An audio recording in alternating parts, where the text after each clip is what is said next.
Bom dia, pessoal. Que Deus nos abençoe nessa manhã. Possamos ter uma manhã cheia da graça do Senhor aqui. Só um minuto.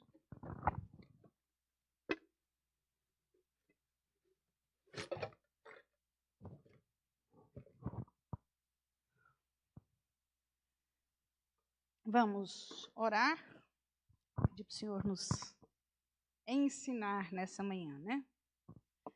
Deus, estamos na Tua presença e sabemos que o Teu Santo Espírito está aqui conosco. Pedimos que o Senhor esteja nos abençoando nesse período em que estaremos aqui, em tudo que fizermos.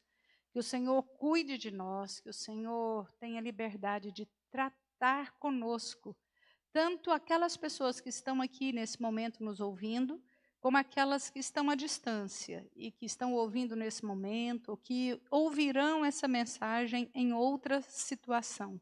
Que o Senhor nos abençoe, que o Senhor use e fale com o teu Santo Espírito com o mesmo poder, com a mesma graça, com a mesma misericórdia, em nome de Jesus. Amém. Vocês não querem ficar mais perto de mim, né? Querem não? Vamos continuar nossa sequência nas parábolas, né? Nas coisas perdidas. Hoje a gente vai ver Lucas 15, de novo, só que a partir dos versículos 11. Lucas 15, a partir do versículo 11.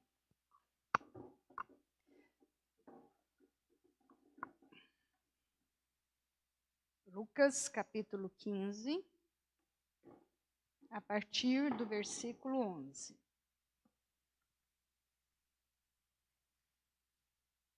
Eu gosto muito da maneira como o evangelista Lucas escreve. Ele é mais detalhista, ele fala as coisas. Me agrada mais a maneira como ele escreve do que os outros evangelistas. Marcos, então, é tudo bem resumido, né? Lucas já é mais detalhista. E antes da gente começar exatamente na nossa lição, eu gostaria de fazer uma pergunta para vocês, porque essa semana a gente teve o Dia das Crianças, né? Na sexta-feira, um feriado aí. E eu gostaria de perguntar se aqui tem alguém que se lembra de algum presente assim bem legal, alguma coisa, não estou falando de rica, grande, mas algum presente que marcou você, que você ganhou quando criança. Não precisa ser Dia das Crianças, mas um presente que te marcou. Sim, Henrique, o que é?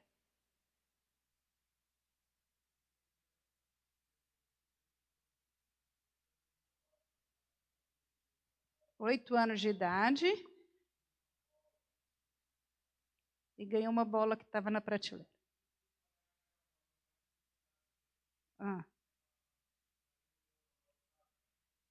Foi o dono da loja que deu. No final não foi.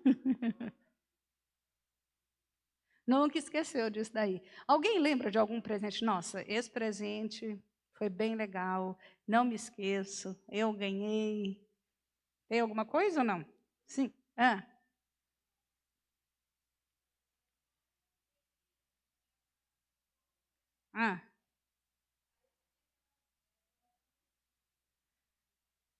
Mas eu sou da época da boneca mãezinha.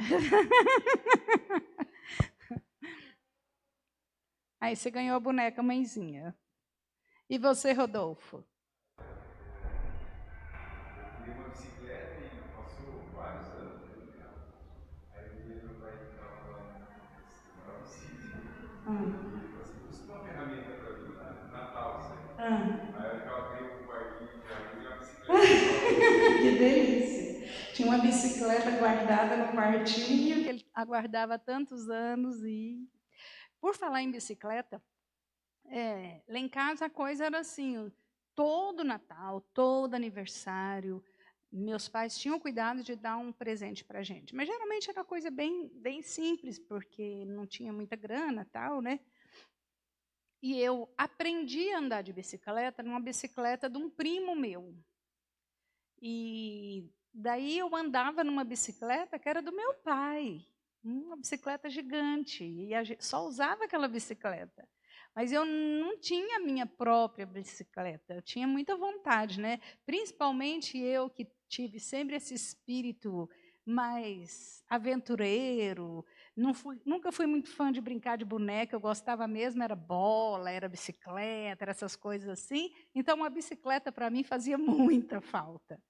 E eu só fui ganhar a tal da bicicleta com 15 anos, e era em conjunto com minhas duas irmãs. Agora, você imagina, você ganhou uma bicicleta com mais duas, elas eram mais novas, era muito difícil ter que, principalmente nos primeiros dias, ter que partilhar aquilo, né?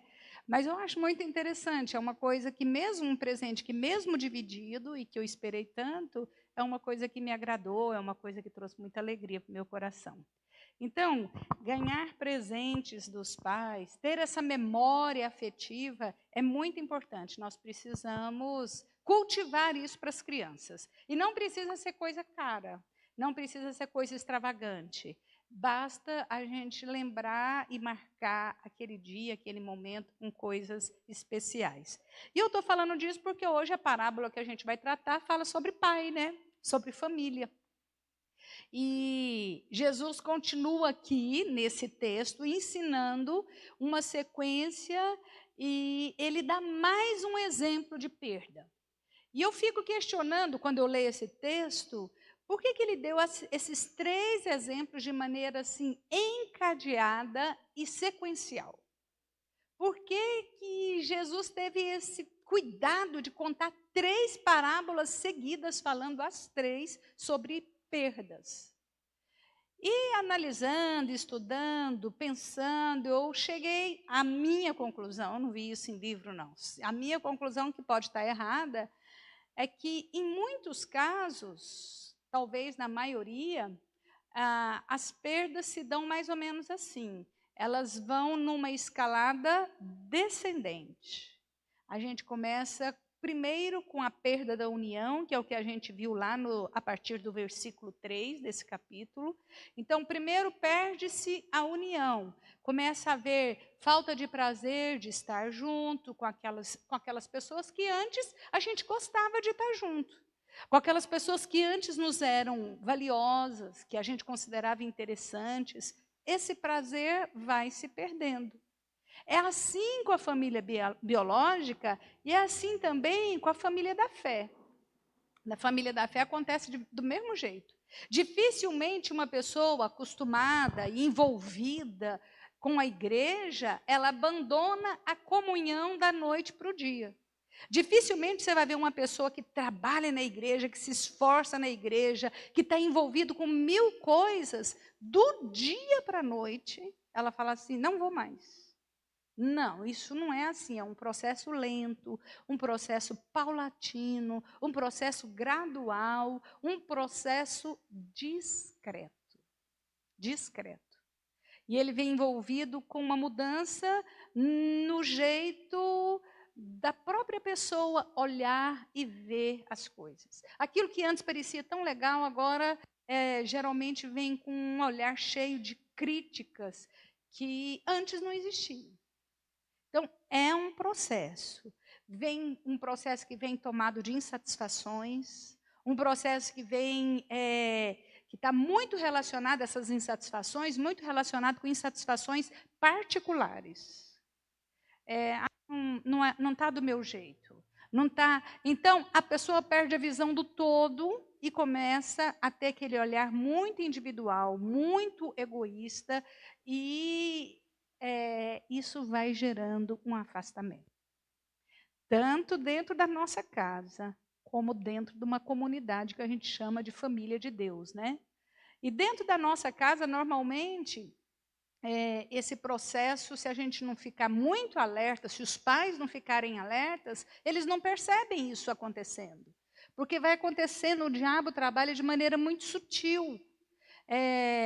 Começa assim, aquele filho, aquela filha não quer mais sentar à mesa durante uma refeição. E aí você pensa, é só hoje. É porque está ficando adolescente. Porque os interesses. Ou então está sentado à mesa e no celular. Ou então está todo mundo junto lá, vendo uma TV, sei lá, batendo papo, e a pessoa, o filho, a filha está em outro planeta. E aí isso vai causando um distanciamento. Depois não querem mais participar das festas da família. Sabe aquelas festas que tinha os primos, que estava todo mundo, que eles achavam uma delícia? Não quer mais. Não quer mais. Ah, não, povo chato, mãe. Povo chato. Todo mundo é chato, só ele ou ela que é legal. Então, isso vai acontecendo, não querem mais sair com os próprios pais, em lugar nenhum. Eu sei que adolescente, que jovem, tem os programas específicos deles. Isso é normal, isso é sadio, acompanhado e monitorado pelos pais. Você não pode soltar seu filho no mundo e falar, vai. Não, isso tem que ser acompanhado. É responsabilidade de cada pai, cada mãe, saber onde os seus filhos estão, com quem eles estão e o que estão fazendo. Então, esse prazer de estar junto em família precisa ser cultivado para sempre.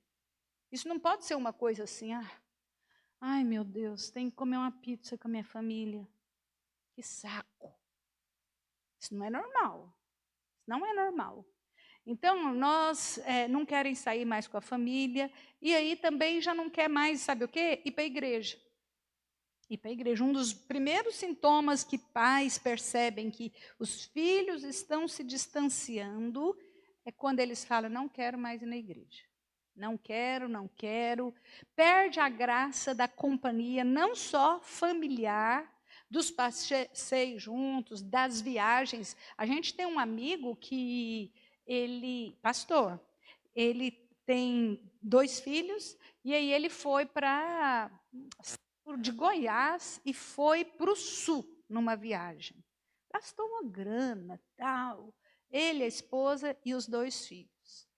O menino encheu tanto o saco, mas ficou com a cara amarrada. Sabe aqueles que faz passeio e fica com a cara amarrada? Você tem vontade de dar uma surra no meio do caminho? Alguém já passou por isso?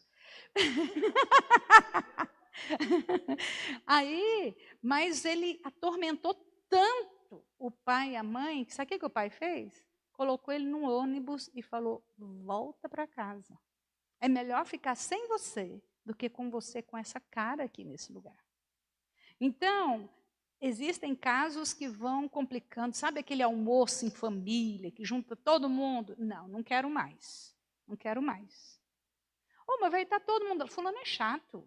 Fulano isso. Começa a pôr defeito em tudo. Não quer mais assistir filme junto. Não quer mais nada junto. Então, vai perdendo. A primeira perda é essa perda da união. Depois dessa perda da união, começa a perder valores.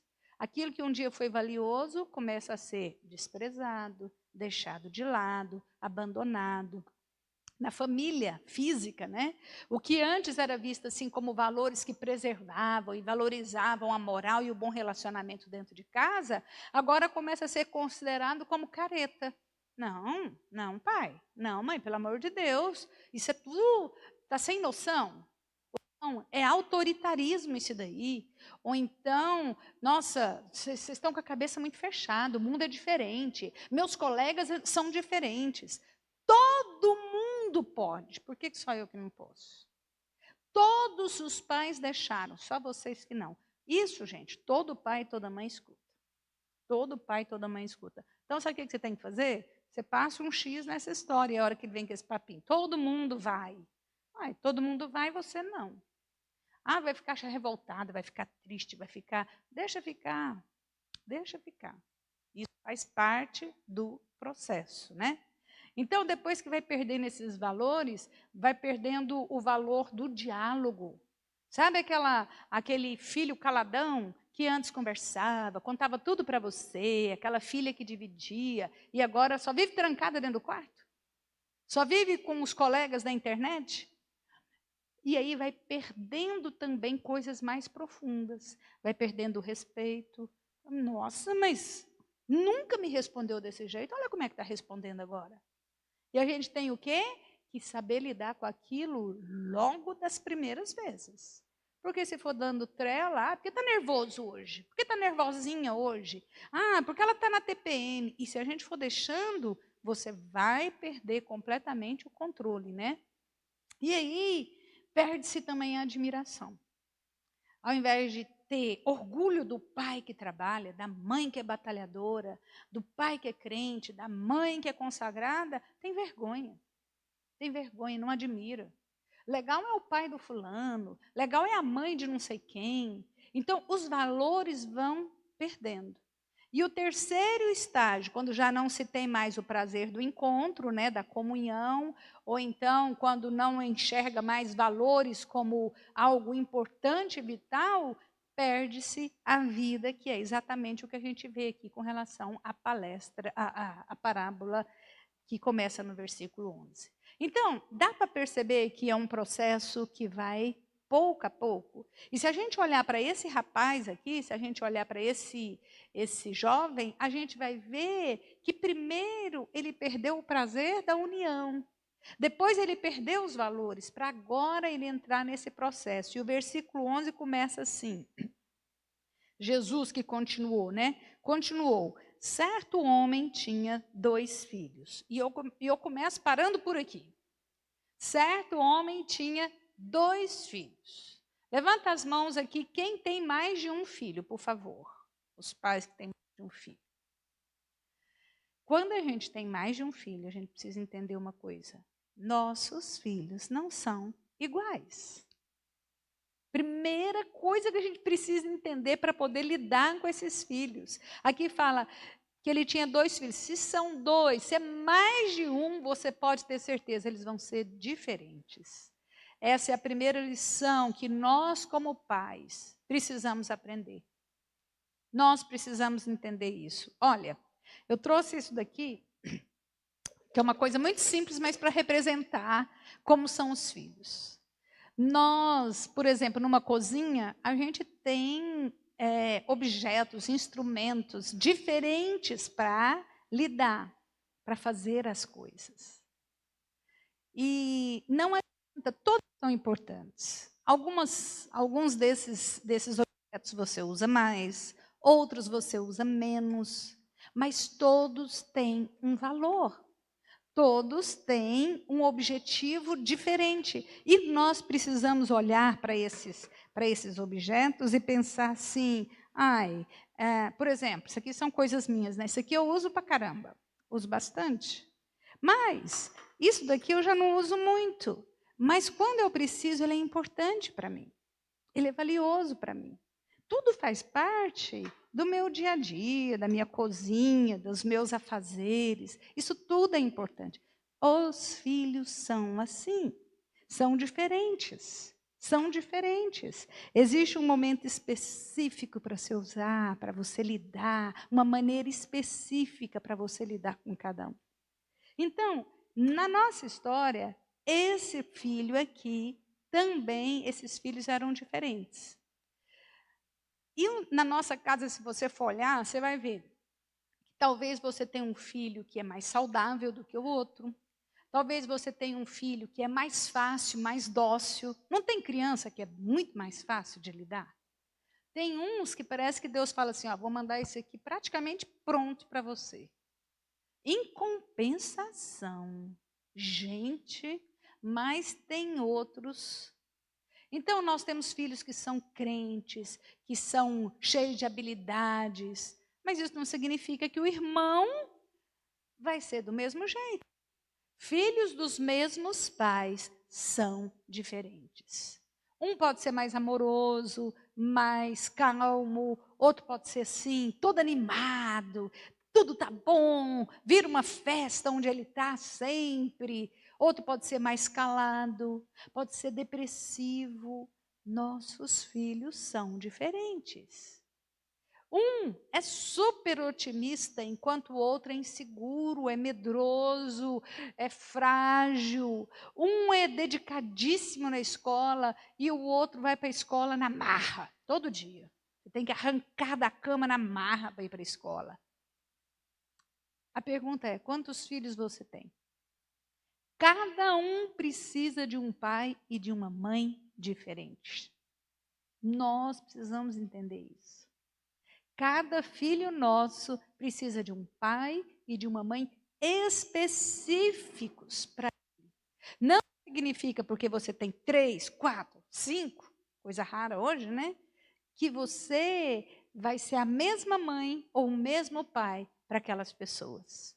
Cada um precisa ser tratado de maneira diferente. Às vezes você precisa ser mais firme com eles. Às vezes você precisa ser mais presente. Às vezes você precisa ser mais paciente. Às vezes você precisa ser mais dedicado. Mas cada um tem a sua característica.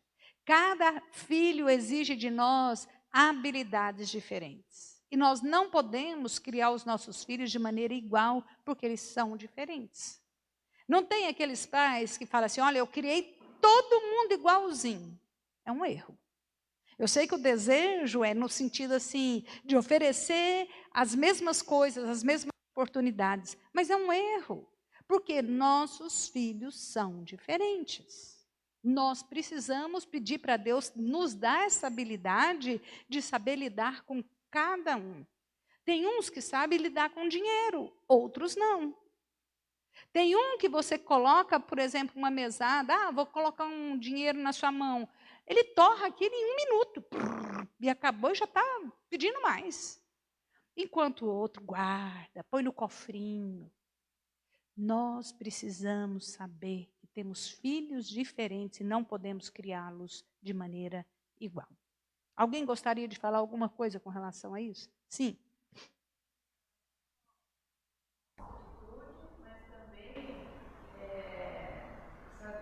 Em resposta ao comportamento. Porque eles questionam muito, mas por que você tratou eles dessa forma e você faz diferente? É assim vem claro que vem as confusões, né? Mas por que você deixou ir e a mim você não permitiu que fosse? E aí é hora da gente mostrar, porque ele tem mostrado para mim que eu posso confiar. Porque ele nunca mentiu para mim. Porque ele nunca me passou para trás. Então, enquanto você não provar que eu posso confiar em você, você não vai ter também. Por que ele ganhou isso e eu não ganhei? Sabe por quê? Porque ele tem me ajudado em casa, porque ele tem feito as tarefas no horário certo, porque eu quero dar como prêmio, porque quem se comporta bem merece ser premiado. Eu estou tirando alguma coisa de você? Porque uma coisa é tirar, outra coisa é dar. Entendeu? Então, tirar é diferente. Eu não vou tirar de você e dar para você. Aí é errado. Isso não se faz. Mas premiar por um bom comportamento, isso mostra, você vai estar honrando um filho e estimulando a continuar sendo uma pessoa que valoriza esses bons comportamentos e estimulando o outro, mostrando para o outro, olha, se eu me comportar bem, eu sei, gente, que a psicologia hoje senta o pau nisso que eu estou falando aqui. Entendeu? Não pode. Isso aqui é totalmente antiético. Mas eu prefiro olhar pela palavra de Deus, que fala que Ele nos abençoa, que Ele abençoa o obediente. Se o Senhor, que é meu Pai, que sabe todas as coisas, recompensa e dá para aquele que é obediente, por que eu não vou repetir a mesma coisa na minha casa? Então, eu prefiro ficar com a palavra de Deus que as teorias de psicologia, porque a gente tem visto o jeito que o mundo está, o jeito que as crianças, os filhos estão. E, infelizmente, a gente tem visto filhos que se acham o centro da história, o centro da casa. O dinheiro que o pai e a mãe ganham é para eles, para satisfazer os desejos deles, pensando só neles, tudo tem a ver com eles, não quer ajudar, não quer ter dever, só quer ter privilégios. E nós precisamos ensinar os nossos filhos, ainda que seja uma coisa muito difícil. Não é fácil ensinar filho, não é fácil. Às vezes é mais fácil a gente fazer, não é? É muito mais fácil ir lá e arrumar a cama dele do que falar, arruma sua cama 1, 2, 3, 4 vezes a mesma coisa. Mas aquilo você vai colher um dia. A gente vai ter isso de volta, né? Então, os filhos têm que ser criados de maneira diferente. Só pais sensíveis, atentos e com discernimento do Espírito Santo vão conseguir perceber essa diferença, essas necessidades e buscar no Senhor não somente capacidade para enxergar essas necessidades, mas para agir de maneira adequada. Me fala, é fácil ser pai? É fácil ser mãe? Gente, esses em cada situação que a gente fala, meu Deus, o que eu faço agora? Qual pai, qual mãe que nunca fez essa pergunta? Onde foi que eu errei? Não é? A gente faz essa pergunta, onde foi que eu errei? E a gente erra mesmo. A gente erra. E nós precisamos da iluminação do Espírito Santo para saciar as necessidades da vida dos nossos diferentes filhos. Nossos filhos são diferentes fisicamente, né? Cada um tem um jeito. Um é magro, outro é baixo, um é gordo, na mesma casa. Nossos filhos têm brilho diferente. Cuidado para não comparar. Nosso irmão é tão inteligente. Como é que você não aprende? Porque ele não é o irmão. Então, nós precisamos respeitar essas diferenças.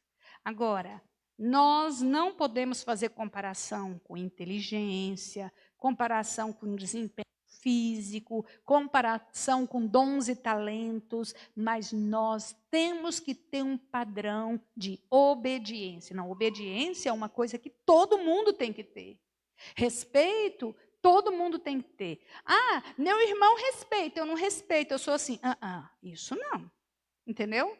Então, nós não podemos comparar aquilo que é nato, mas aquilo que é adquirido ao longo da vida e que tem a ver com valores, com respeito, com palavra de Deus, isso aí a gente tem que cobrar dos nossos filhos. Bom, o versículo 12 fala, ele tinha 2 filhos, né? O mais moço dele disse ao pai, pai, dá-me a parte dos bens que me cabe. E ele lhes repartiu os haveres. Então, esse filho mais novo, que provavelmente já havia passado pelo processo de... deixa eu anotar aqui para a gente não esquecer. A primeira coisa que se perde é o quê? Primeiro perde a união, né? O prazer de estar junto. Segunda coisa que se perde, valores. Ele já tinha passado por esses 2 processos. Ele havia passado pelo processo de perder a união, não tinha prazer de estar junto com a família e tinha perdido já valores. Aí ele chega e pede para o pai, pai, eu quero a minha parte na herança. E aí o que acontece? Ele, ao chegar diante do pai e fazer esse pedido, a gente sabe que ele estava... de certa forma, afrontando aquele pai. Porque, não só para aquela cultura, né, os valores eram considerados familiares, eram considerados importantes. Hoje a gente considera que os valores são importantes também, não é? E ainda hoje, todos nós sabemos que uma herança só é dividida, só é adquirida depois da morte de alguém. Em outras palavras, no coração daquele filho, o pai já havia morrido. Ele já tinha perdido a conexão com aquele pai. Ele olhava para aquele pai e só tinha crítica para os valores. No coração daquele filho, o pai já havia morrido. Só que aquele pai, naquele momento, ele dá, então, 1/3 da herança para o filho, porque ele tinha 2 filhos, e o filho mais velho, naquela cultura, tinha o dobro, então ele dividiu a herança em 3, né? 3 partes, e deu 1/3 para o filho mais novo, e esse filho parte. Versículo 13 diz assim, não, antes dele partir, passados não muitos dias, o filho mais moço, juntando tudo o que era seu, partiu para uma terra distante e lá dissipou todos os seus bens, vivendo dissolutamente. Em primeiro lugar, na hora que eu leio essa parábola, eu fico pensando, o processo já estava prontinho no coração daquele rapaz, que ele queria o quê? Sumir dali. Já estava maquinado. E aí o que ele faz? Ele primeiro pede o dinheiro. Ele vai em partes. Ele fala, vou passar meu pai para trás. Eu vou pedir o dinheiro. Mas pai é bobo, gente. Se um filho seu está dentro da sua casa, pede parte da herança, para que esse rapaz vai querer isso? O pai já estava sabendo. A gente sabe quais são as intenções. E foi exatamente isso que o rapaz fez. Ele chega, pega as coisas dele, conta tudo, né? Fala que ele junta tudo o que era seu. Fico pensando ele juntando assim, as roupas de marca que ele tinha, pondo numa mala, né? Pega óculos, pega o computador, pega o celular. Sabe aquelas coisas assim que você olha e vai vendo o quarto ficando vazio? E colocando tudo dentro da mala e falando, eu vou embora. Eu fico imaginando o coração daquele pai vendo esse filho com essas atitudes. Se os filhos soubessem como podem causar dor no coração dos pais, quando eles viram as costas para esses pais, quando vivem dissolutamente, se os filhos tivessem condições de entender a dor que é isso. Pena que a gente só vai enxergar essa dor depois que a gente tem filhos, não é?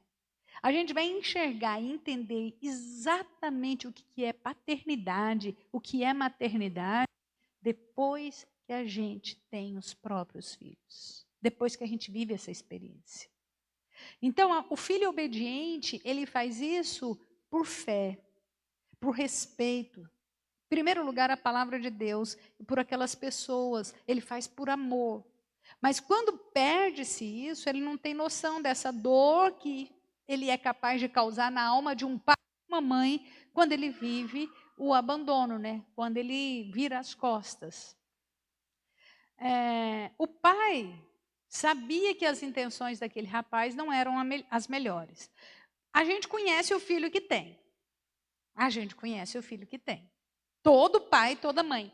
Tem pai e mãe que finge que o filho é bom, que a filha é maravilhosa. Se você for, eu acho tão engraçado, já conversei com várias mães que os filhos estão presos. O discurso da maioria delas, mas da maioria maçante é essa. Meu filho fez isso, fez aquilo, mas meu filho é bom. Não, ele está preso, mas ele é bom. Mistura, né? Esse sentimento. Eu amo meu filho, eu amo. Você tem que amar mesmo, independente daquilo que seu filho é. Mas as coisas que seu filho tem feito não são boas, senão ele não estaria na prisão. Então, esse pai sabia claramente que o filho não era aquele menino ajuizado. Ele sabia que aquela grana que o menino estava pegando e o fato dele ir para outra cidade, para um lugar distante, não significava assim, nossa, meu filho está indo para investir. Ai, que prazer. Meu filho está indo para produzir. Ele sabia que não era isso. Ele sabia que aquele menino não tinha juízo, que faltava maturidade, que faltava bom senso. E a pergunta é, se ele sabia, por que então ele deu a herança e por que ele não proibiu aquele filho de partir? Por que vocês acham?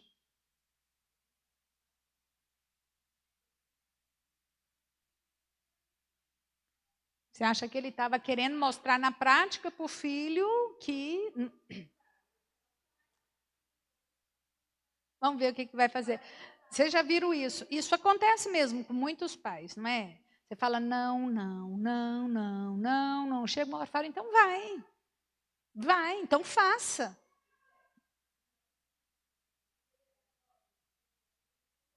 Foi embora de casa. Foi embora. Só que depois ele voltou e pediu perdão à mãe, porque deu tudo errado. Tem muitos que voltam.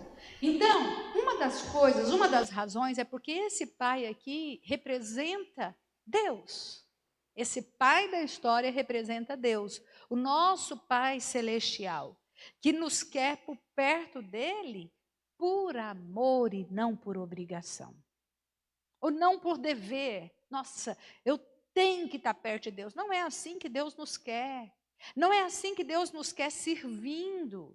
Sabe, pessoas que vêm servir, que fazem, que têm ministérios dentro de igrejas, mas que faz aquilo assim. Tem que ir, né? Tem ninguém para fazer. Me deram o cargo, eu tenho que ir. Deus não aceita isso. Lá em Isaías ele deixa isso muito claro. Você acha que esse corre-corre de vocês antes de começar o culto, ele fala, esse corre nos pátios, essas coisas, você acha que isso me impressiona? Você acha que isso move meu coração? Ele fala, não, eu quero um culto verdadeiro, de coração. Não existe, gente, nada mais triste que saber que alguém que nos é íntimo, esposa, marido, filho, irmão, pai, mãe, está do nosso lado por obrigação e não por amor. Não é ruim isso? Eu saio de vez em quando para dar palestra, principalmente para mulheres, e eu vejo e lido com mulheres que estão machucadas de falar, meu marido está comigo por obrigação. Meu marido está comigo por dever, mas ele não sente prazer em estar comigo. E isso é uma dor sem fim. E esse pai da história aqui, que Jesus conta, parecia experimentar muito claramente esse sentimento. O sentimento de querer o filho do lado dele por amor e não por obrigação. Não é gostoso ter uma pessoa do nosso lado que tem prazer de estar ali com a gente? Não é por obrigação, não é por dever. Porque sair com alguém, passear com alguém e a pessoa de cara feia o tempo inteiro é muito duro, não é não? Você olha e fala, meu Deus, nada agrada, nada está bom, nada deixa feliz. É horrível isso. E aí o filho parte. O pai deixa o filho partir. O filho parte e fala que ele vive dissolutamente. Essa palavra no original traz a ideia de uma vida totalmente depravada. Ele não só apenas desperdiçou o dinheiro que o pai lhe dera, mas ele usou de maneira suja, indigna, desrespeitosa. E nós não sabemos, a Bíblia não fala quanto tempo isso durou, essa vida dele longe de casa, né? A Bíblia não nos conta isso. E também a Bíblia não fala se o pai tinha ou não notícias dele durante esse período. A gente sabe de tantos pais. Hoje até não é tanto assim, né? Hoje não é tanto porque as redes sociais ajudam bastante. Mas tantos pais que os filhos partem e você não tem notícia, não sabe como está. É fácil dormir sem saber onde seu filho está? É fácil descansar sem saber como as coisas estão acontecendo na vida dele, na vida dela? É muito sofrimento para um pai. Eu imagino que não sei se o pai tinha notícia. Na minha opinião, ele tinha notícia, e eu vou falar para vocês por quê. Mas naquela época, se o cara vivesse nos dias de hoje, esse filho aqui, com certeza ele estaria postando no Instagram as festas dele, né? Todas as baladas, todas as noitadas, fotos com os amigos nos bares, né? E todo dia uma postagem lá, banquetes, e roupa boa, passeios, viagens. Eu imagino que esse cara ia estar postando direto, porque não é isso que a moçada faz? Eu estou de boa, eu estou vivendo, e eles parece que têm um prazer tão grande de chocar, de causar impacto, dos pais olharem e falarem, meu filho, por que você faz isso? Eu quero bater de frente mesmo, muitas vezes é essa a intenção do filho. Mas eu tenho para mim que, mesmo sem redes sociais, eles tinham notícia daquele rapaz e do que estava acontecendo com ele naquela época. Em primeiro lugar, eu digo isso baseado num versículo que está lá no 30 desse texto, né? Lá no final da parábola. Vindo, porém, este teu filho, que desperdiçou os teus bens com meretrizes, tu mandaste matar para ele o novilho cevado? Isso aí é a fala do irmão mais velho. Antes dele entrar na casa, antes dele encontrar com o irmão, ele fala assim: o quê? Esse seu filho que gastava dinheiro com meretrizes, e você vai fazer festa para ele? Então, eu imagino que a notícia chegava de vez em quando. Alguém passava por ali, por aquele lugar, e falava assim: nossa, vi seu filho, vi seu irmão. Ele está pondo para quebrar. Sabe aquelas notícias assim? Isso passa a ideia de que o estilo de vida daquele rapaz, o jeito dele viver, estava chamando a atenção de muita gente. E você sabe que fofoqueiro não precisa de rede social. Quem é fofoqueiro sempre vai ser fofoqueiro. Sempre vai conseguir um jeito de passar para aquela pessoa a notícia, a história, a novidade. Ou então, assim, até daquele jeito bem espiritual. Gente, vamos orar pelo fulano, porque... E aí, né? Fala tudo. Então, nós temos que ter muito cuidado com isso. E no versículo 14, o que acontece? Depois de ter consumido tudo, sobreveio àquele país uma grande fome, e ele começou a passar necessidade. Só para vocês ficarem tranquilos, nós vamos dividir a palestra, viu? Se precisa, até em 3 partes. Porque no ritmo que eu estou indo, você fala, meu Deus, até chegar lá no versículo 32, nós vamos sair daqui 3 horas da tarde. Fique em paz. Então, tá lá. No versículo 14, que a gente acabou de ler, fala que vem um momento, ele torra tudo que tinha. E aí chega um momento de fome. E eu aprendo com isso daqui que longe do abrigo do Pai, a fome sempre vai chegar. Ou ela chega no corpo, ela chega na forma de necessidades físicas, né? De pão, de vestes, de abrigos. E tem muitos filhos que voltam porque começa a falar, meu Deus, estou passando fome, não dá, não dá. Tem muitos filhos que voltam por conta dessa necessidade física. Mas existe aquele outro tipo de fome, né? A fome que chega na alma.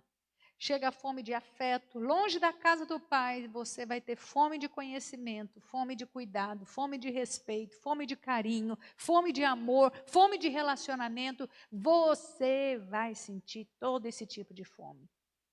E aí, existe também a fome que chega no espírito, né? Que é a fome de Deus.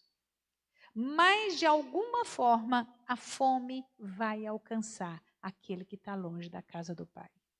Ela vai alcançar.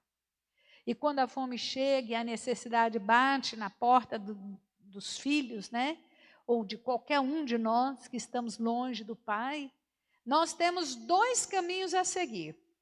Ou a gente segue o caminho de volta para a casa desse pai, ou a gente segue o caminho do chiqueiro. A gente tem 2 escolhas. E no versículo 15 fala assim: então ele foi e se agregou em um dos cidadãos daquela terra, e este o mandou para os seus campos a guardar porcos. Esse rapaz primeiro escolhe o caminho dos chiqueiros. Ele vai guardar porcos. E para aquela cultura judaica, esse era o pior tipo de trabalho que poderia existir. Porque os porcos eram considerados impuros para eles. Eu não sei qual é hoje, se você for imaginar, qual o pior trabalho que você acha que uma pessoa poderia fazer nos dias de hoje, na nossa atualidade. Fala, nossa, isso eu não queria nunca ver um filho meu fazendo isso. Eu tenho uma ideia, é o seguinte, eu não gostaria de ver um filho meu correndo atrás de um caminhão, como um gari, sentindo aquele cheiro podre o dia inteiro. Eu não gostaria. Eu acho aquilo um serviço muito, muito triste. Muito difícil. Muito. E nós precisamos valorizar essas pessoas. Todas as vezes que eu vejo esses caras correndo atrás de um caminhão, que você fica louca para passar e e levar aquele cheiro horrível longe de você, meu coração fica condoído. Eu falo, Senhor, abençoa esses homens. Abençoa esses homens. Esses homens têm pai, esses homens têm mãe, esses homens têm família. Abençoa esses homens. Abençoa. Não, são pessoas invisíveis. São pessoas que ninguém admira. São pessoas que ninguém dá valor. E talvez esse rapaz tenha passado por uma situação assim. Um trabalho que ninguém valoriza, um trabalho que ninguém admira, um trabalho que ninguém dá valor. E no versículo 16, então, ele fala... tem no 17 ainda... no 16. Ali desejava ele fartar-se das alfarrobas que os porcos comiam, mas ninguém lhe dava nada. Gente, quando eu era criança, eu não conseguia entender isso daqui. Como criança, eu ouvia essa história e falava assim, gente, não faz sentido. Eu não ia ficar nesse lugar. Por que esse cara trabalhava lá? Por que esse cara ficava cuidando desses porcos se o homem não dava nem comida para ele? Você nunca parou para pensar isso? Eu, quando criança, eu ficava intrigada com aquilo. Eu falava, eu não ia ficar nesse lugar. Eu não ia ficar nesse lugar. A gente vê como é que é a personalidade da pessoa realmente desde criança, né?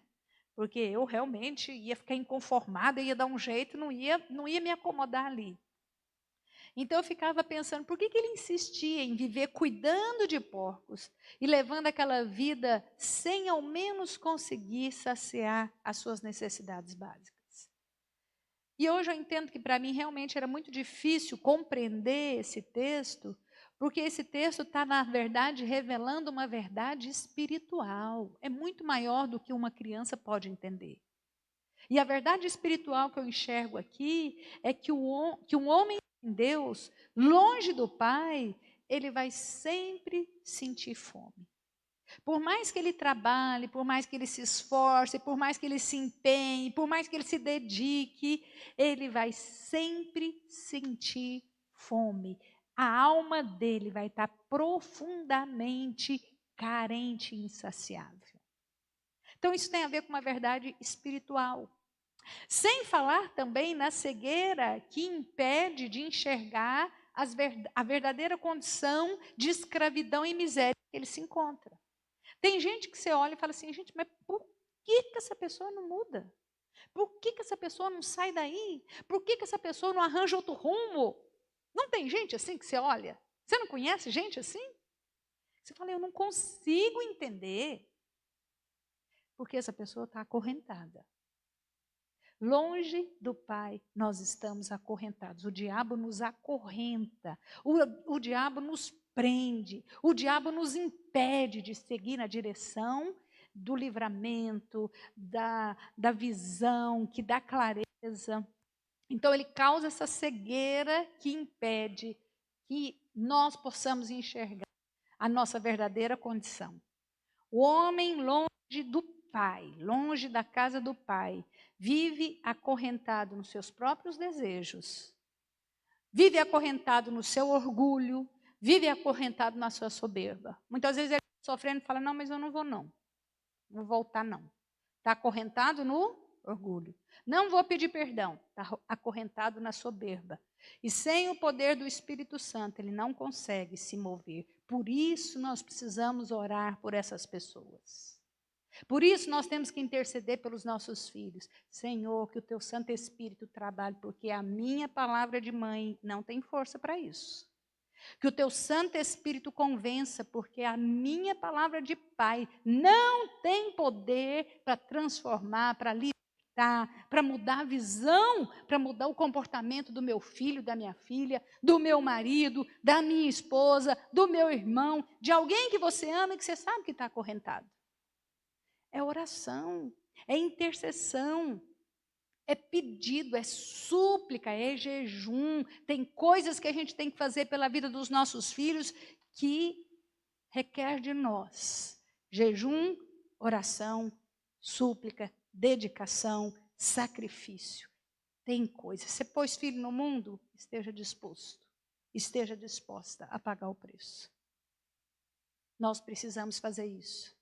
E aí no versículo 17, fala que ele, então caindo em si, disse: quantos trabalhadores de meu pai têm pão com fartura e eu aqui morro de fome? Esse é o que nós desejamos para todos que estão longe do Senhor, cair em si. E é tão bom saber que isso é possível e é assim, ó. De repente, Deus pode fazer isso na vida de uma pessoa. Deus pode mudar a vida de um bandido da noite para o dia. Deus pode mudar a vida de uma prostituta. Deus pode mudar a vida de um dependente químico. Deus pode mudar a vida de um homossexual. Deus pode mudar a vida de um mentiroso, de um rebelde. Deus pode mudar a vida de qualquer um de nós, com o toque do Espírito Santo, caindo em si. Nós precisamos crer e buscar isso no Senhor. Senhor, eu sei que o Senhor tem poder para mudar o meu filho. Eu sei que o Senhor tem poder para mudar essa história. E eu não vou desistir. Eu não vou desistir. Eu vou me agarrar no Senhor. E eu sei que o Senhor é poderoso para fazer infinitamente mais do que nós pensamos, desejamos, imaginamos. Eu não vou desistir. Eu não criei filho para o inferno. Eu não gerei filho para o inferno. E eu quero clamar ao Senhor pelo meu filho, pela minha filha. Eu estou aqui diante do Senhor. Mas isso requer dos pais consagração, busca, vida íntima com Deus. Não adianta só de vez em quando falar assim: ai, Deus, cuida do meu filho. É vida íntima, séria com Deus. Muitas vezes um filho que está distante, Deus está trabalhando em primeiro lugar nós como pais. Deus está nos lixando, nos moldando, nos aproximando dele. Mas é possível cair em si. Voltou ao juízo. E, em primeiro lugar, ele percebe, quando ele fala isso, que ele caiu em si, a primeira coisa que ele percebe é que há diferença entre a casa do pai e o lugar que ele está naquele momento. Primeira coisa que ele nota, né? Ele fala: quantos trabalhadores do meu pai têm pão com fartura e eu aqui passo fome? Então, a primeira coisa que cai são aquelas escamas. Meu Deus, na casa do meu pai tem união. Na casa do meu pai tem valores. Sabe, essas coisas vão sendo resgatadas. Nossos filhos precisam lembrar da nossa casa, da casa do pai, como lugar de fartura, de abundância e de justiça. Fartura de afeto, fartura de respeito, abundância de alegria, abundância de paz. Como está o clima lá dentro da sua casa? É aquela casa assim que ninguém ri? É aquela casa que ninguém escuta uma gargalhada? É aquela casa que não tem música? Aquela casa que você entra e fala assim: meu Deus, que lugar triste. Aquela casa tenebrosa, sabe? Aquela casa que ninguém tem vontade de estar. É um lugar em que a justiça está estabelecida, em que a hierarquia está bem definida. Nossos filhos precisam se lembrar da nossa casa, da casa do pai, como lugar desejável. E fale: eu vou voltar para lá, porque aqui está horrível. Aqui está horrível. A nossa casa tem que ser lugar de acolhimento, lugar em que a verdade, a lealdade reina, lugar em que o trabalho de cada um é reconhecido e valorizado, é respeitado. Nós precisamos respeitar o trabalho de cada um. Marido precisa respeitar o trabalho da mulher. Mulher precisa respeitar o trabalho do marido. Esse negócio de falar assim: você porque não sabe o que é minha vida. Você fica aqui dentro de casa, nessa mamata toda, você não sabe o que eu passo. Aí ela vira e fala assim: eu queria que você cuidasse dessas crianças, para você ver o que é bom para tosse. Fica um dia aqui para você ver, e aí eu vou te mostrar o que é minha vida. Nossa, eu trabalho mais do que você. E fica um desrespeitando o trabalho do outro. E não respeita o trabalho nem das crianças. O trabalho da criança é estudar, o trabalho da criança é pequenas tarefas dentro de casa. E nós precisamos respeitar. Não pode ser um lugar, a nossa casa, um lugar de abuso, lugar de escravidão, de injustiça, de carência, de fome. Temos tido famílias famintas, geladeiras cheias, armários abarrotados, despensas transbordando e famílias famintas. Nós precisamos alimentar os nossos filhos. É com abraço, é com afeto, é com palavra de Deus, é com palavras abençoadoras, é com respeito, é com limite, é com não. Não tenha medo de dizer não, não tenha medo. Não tenha medo. Qual a lembrança que você tem da casa dos seus pais? Cada um de nós aqui cresceu numa casa. Com certeza as casas completamente diferentes uma das outras. Qual a lembrança que você tem da casa dos seus pais? E aí, de repente você fala, puxa, tinha tantos erros lá. Você vai repetir os mesmos erros? Qual a lembrança que você tem da casa dos seus pais? Você fala, nossa, era bem legal, sabia? Tinha muita coisa legal. Não pense em casa perfeita, não existe casa perfeita. E aí a pergunta é, você vai deixar de perpetuar a abundância que você experimentou um dia na casa dos seus pais? Você vai jogar isso fora? Você vai desprezar? E aí, para a gente caminhar para o final de hoje, fala, levantar-me-ei e irei ter com o meu pai, e lhe direi, pai, pequei contra o céu e diante de ti. Já não sou digno de ser chamado teu filho. Trata-me como um dos teus trabalhadores. Ele não, esse rapaz, ele então traça um plano. Ele fala, eu vou tomar uma atitude. Acho interessante ele sentado e fala, eu vou fazer assim, assim, assim, assim. Ele tem um plano. Eu vou me mover em direção ao meu pai. Eu vou chegar lá e vou abrir meu coração, vou verbalizar o que eu estou sentindo. Gente, arrependimento verdadeiro passa pela verbalização, sim? Eu imagino que sim, né? Eu imagino que sim.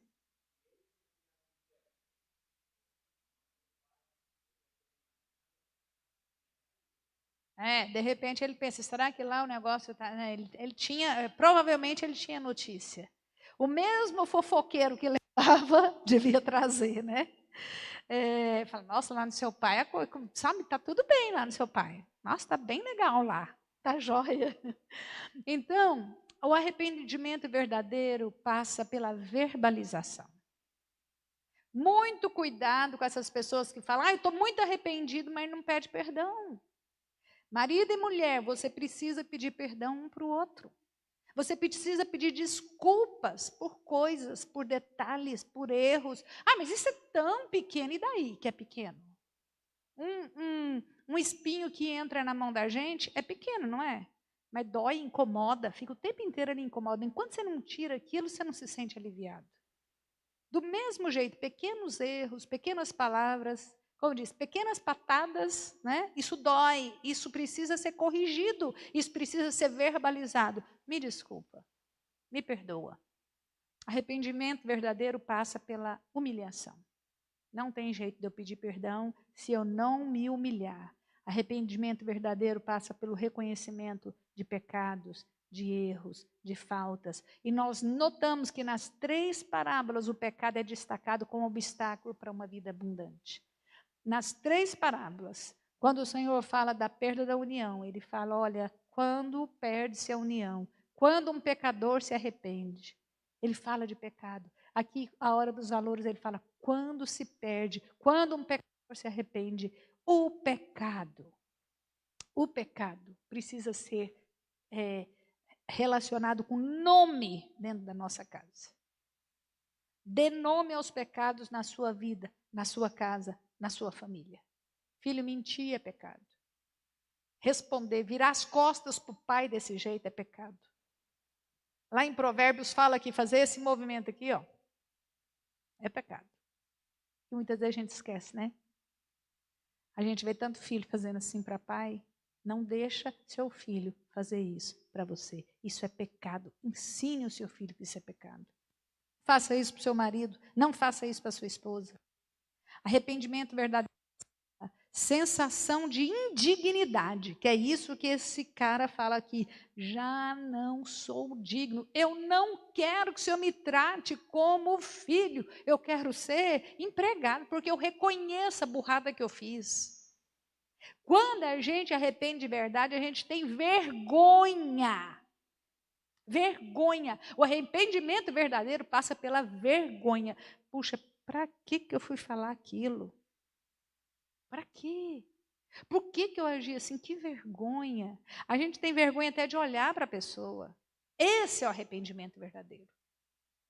E esse rapaz mostra que ele está verdadeiramente arrependido, porque ele fala, eu sou indigno. Eu não mereço, eu não mereço. Quando a gente chega diante de Deus, a gente tem que chegar com essa sensação de indignidade. Deus, eu não mereço o perdão do Senhor. Eu não mereço porque eu sei exatamente o que o Senhor quer de mim, o que a palavra pede de mim. E eu tenho feito o quê? E arrependimento verdadeiro, para a gente encerrar, passa pela ação. Versículo 20. E levantando-se foi para seu pai. Até aí. E levantando-se foi para o seu pai. Arrependimento verdadeiro passa pela ação. E aí a gente termina essa parte da parábola hoje com algumas coisas que eu acho que tem que questionar no nosso coração. Primeiro, será que eu ou alguém da minha família não está vivendo esse processo? Já perdeu a união, vivendo a perda de valores? O próximo passo é a perda da vida. É a perda da vida. Lembra que a gente falou que o diabo não está afim só de deixar o seu filho, a sua filha rebelde, mau aluno, casar mal. Não, não quer isso. Isso é coisa pouca. Ele quer a vida. Ele quer destruir. Ele veio para matar, para roubar. Ele quer que o seu filho perca a eternidade. Esse é o projeto.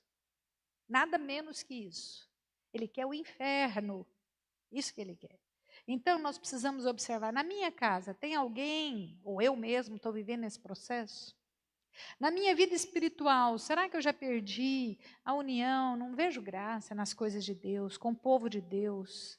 Será que eu já olho os valores e falo assim, acho que não é bem assim, sabia? Acho que não precisa ser tão rígido assim. Acho que esses valores aí podem ser questionados. E aí o próximo passo é perder a vida. Será que eu não estou distante da casa do Pai?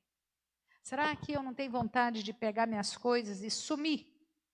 E levar minha vida do jeito que eu quero? Sem ninguém para me dar palpite? Vamos nos colocar de pé para a gente orar?